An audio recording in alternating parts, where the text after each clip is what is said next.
Shalom saudara-saudaraku dalam Tuhan Yesus Kristus. Puji Tuhan, saya Pastor Yahya Iskandar kembali menjumpai saudara-saudara melalui video ini yang mengangkat tema Nasib Manusia Sesudah Meninggal, chapter yang keempat. Saudara-saudaraku, pada video yang lalu, yakni chapter ketiga dari tema Nasib Manusia Sesudah Meninggal, kita sudah tiba pada pembahasan bahwa karya penebusan Tuhan terhadap manusia melalui Yesus Kristus itu menyejarah dengan bukti adanya kalender Masehi, dan karyanya atau anugerahnya tersebut masih ditawarkan hingga masa kini kepada semua manusia, bahkan hingga menjelang terjadinya pengadilan tahta putih sebagaimana yang tertulis dalam kitab Wahyu pasal 20 ayat 11, 12, dan 15. Tentu masih ada sebuah pertanyaan yang mengganjal di benak kita. Apakah kaitannya antara kitab kehidupan yang tertulis dalam Wahyu 20 ayat 15 dengan menerima Yesus Kristus sebagai Tuhan dan Juru Selamat? Saudaraku yang dikasih Tuhan, Wahyu 13 ayat yang ke-8 dan Wahyu 21 ayat 27 menuliskan bahwa kitab kehidupan itu adalah kitab kehidupan anak domba. Coba kita baca dulu ayat-ayatnya. Wahyu 13 ayat yang ke-8. Sehingga semua yang tinggal di bumi, yang namanya sejak permulaan dunia tidak tertulis di dalam kitab kehidupan anak domba yang tersembelih itu, akan menyembah kepadanya. Wahyu 21 ayat 27. Siapapun yang najis dan melakukan kejijikan serta dusta, mereka sekali-kali tidak akan masuk ke dalamnya, kecuali mereka yang namanya tertulis dalam kitab kehidupan anak domba. Lalu, jika nama panjangnya adalah kitab kehidupan anak domba, apa sebenarnya maksudnya? Saudaraku, tafsir manapun pasti akan mengartikan bahwa kitab kehidupan itu ada, dasarnya adalah karya penebusan sang anak domba, yakni Tuhan kita Yesus Kristus.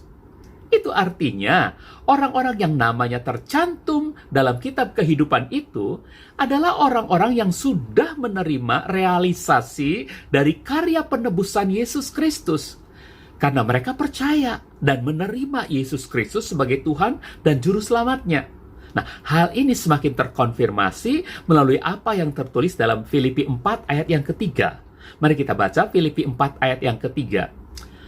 Aku pun meminta kamu, hai teman sepenanggungan yang sejati, bantulah kedua wanita ini yang telah berjuang demi Injil bersamaku, juga bersama Clemens dan teman-teman sekerjaku lainnya yang namanya tercantum di dalam kitab kehidupan. Nah, saudara-saudaraku, ayat ini jelas menyebutkan bahwa orang-orang yang namanya tercantum dalam kitab kehidupan adalah orang-orang yang berjuang demi Injil. Apa itu Injil?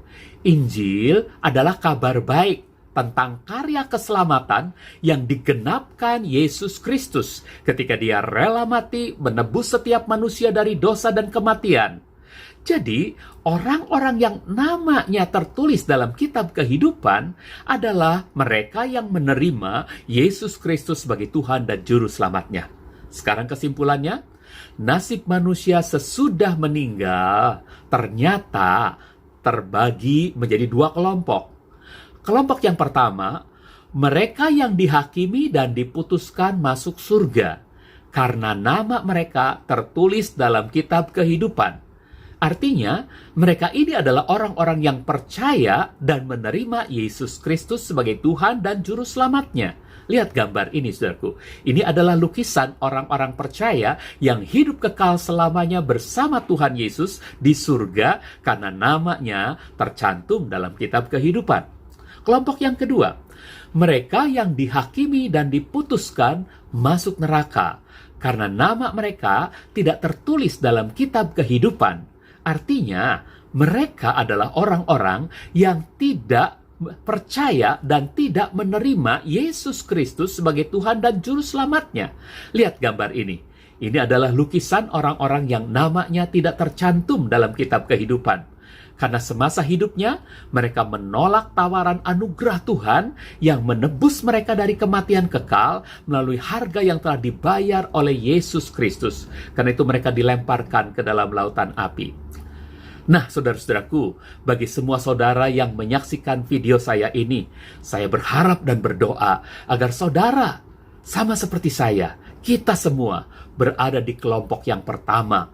Namun, jika ada yang baru pertama kali mendengar berita anugerah Tuhan ini, yaitu hak untuk saudara masuk ke surga, sebenarnya telah dijamin penuh, lunas, dan sah oleh Yesus Kristus. Saya menyarankan, terimalah Yesus Kristus saat ini juga. Terimalah Dia untuk menjadi Tuhanmu dan Juru Selamatmu.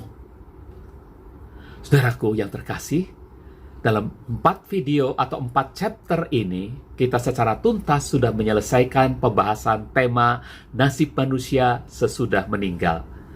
Jika melalui video-video ini saudara merasa diberkati, silakan share kepada teman-teman saudara, dan mohon subscribe-nya ya. Terima kasih.